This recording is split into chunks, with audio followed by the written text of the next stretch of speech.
तो आइए, जल देवा नमस्कृत्या मंत्र स्नान माचरित। बहुत अच्छी बात कही है। जिस समय आप नहा रहे हैं, सब महापुराण के इस दिव्य अद्भुत अध्यायों में बड़ी अच्छी बात कही है। स्नान करते समय जब आप नदियों का नाम लेते हैं, स्नान करते समय आप जिस समय नदियों का नाम लेते हैं, देवताओं का नाम लेते हैं, तो घर में नहाने पर भी आपको गंगा स्नान का फल प्राप्त हो जाता है। गंगा माई के 15 नाम है, नहाते समय उनका नाम लीजिए, नदियों का नाम लीजिए। और यदि कुंभ स्मरण कर लेते हैं, कलश स्मरण कर लेते हैं, तो निश्चित रूप से स्नान करते समय आपको कुंभ का फल प्राप्त हो जाता है। जीवन के 2 काम ऐसे, एक जगह मौन रहिए और एक जगह बोलिए। जिस समय भोजन कर रहे हैं उस समय मौन रहिए, और जिस समय आप स्नान कर रहे हैं उस समय आप बोलिए, तो गंगा स्नान का ही फल प्राप्त होगा। तो वो बात बड़ी अच्छी बात कही। नदियों में जब आप प्रवेश कर रहे हैं तो जल देवान नमस्कृत। जल का देवता है वरुण देव। जो नदी में स्नान करते समय वरुण देवता का आह्वान करते हैं, वो लोग कभी गूंगे और बहरे नहीं पैदा होंगे। ये बड़ी अच्छी बात कही गई है।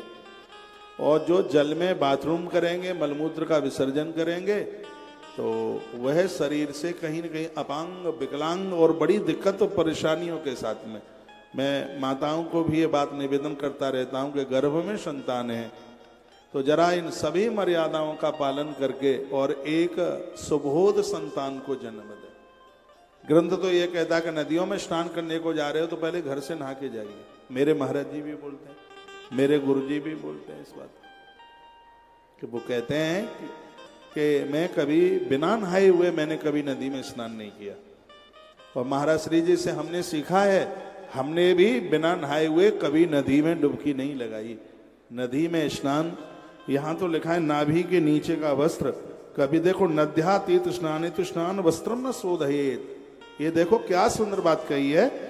विद्वांस तत्र तीर्थ, इसमें कहा गया है तो स्नान वस्त्रम न शोधयेत। शरीर पर पहना हुआ कपड़ा जो गीला हो गया है उसको उतार करके, भूल करके भी उसको नदी में मन धोइए। उसको अपने थैले बैग में डाल करके लेके आइए, अपने जहां आप रुके हैं वहां ला करके उसको साफ सुथरा कीजिए, लेकिन बिल्कुल भी उसको नदी में ना धोएं।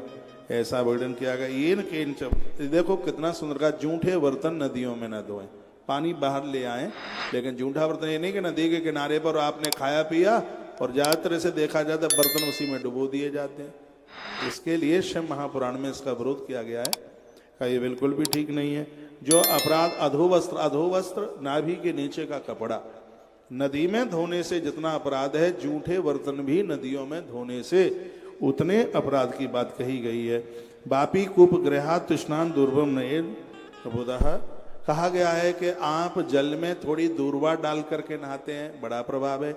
जल में तिल डाल करके, भगवान को काला तिल चढ़ता है, लेकिन स्नान के लिए सफेद तिल डाला जाता है। उसमें थोड़ी पीली मिट्टी शरीर से लगा करके आप नहाते हैं तो उस स्नान का फल ही ज्यादा हो जाता है। थोड़ा आंवले का चूर्ण शरीर पर लगा करके आप नहाते हैं तो इस स्नान का फल अपने आप में बहुत ज्यादा हो जाता है। ऐसा अपना भारतवर्ष है जहाँ शुद्धि, पवित्रता, पूजा के लिए स्नान किया जाता है। ऐसे बहुत देश हैं जहाँ रात को 12 बजे लोग नहाते हैं, वो सिर्फ चमड़ी चमकाने के लिए। लेकिन हमारा ऐसा देश भारत है जहाँ कहा गया कि 1000 काम करने से पहले स्नान कीजिए।